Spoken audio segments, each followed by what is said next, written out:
మరి కాంగ్రెస్ గొడ్డలి భుజం మీద పెట్టుకొని రెడీగా ఉన్నది. వాళ్ళకి ఇట్లా వచ్చిరంటే రైతు బంధుకు రామ్ రామ్ అంటారు. కేసీఆర్ అంటున్నాడు కాంగ్రెస్ వస్తే రైతు బంధు బంద్ అవుతుందని. ఎందుకు బంద్ అవుతుందే? మేమేమన్నా దివానగాలమా? మాకేమన్నా ధమాక్ లేదా? ఇప్పుడు ఏమంటున్నావు మరి? ఈ రోజు జనవరి 26 బ్యాంకులకు హాలిడే ఉన్నది.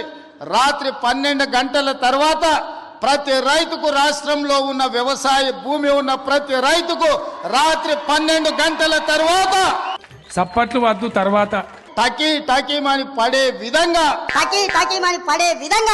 ఈ రోజు కార్యక్రమాన్ని తీసుకున్నాం. సరైన వట్టిపోబేందుకు ఆగు. One eternity later.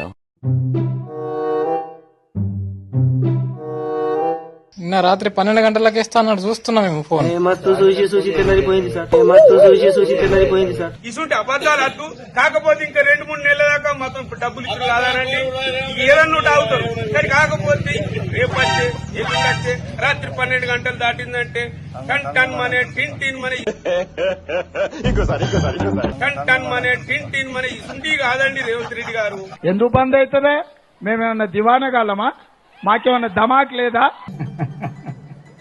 కరెక్టే కదమ్మా? అంతేగా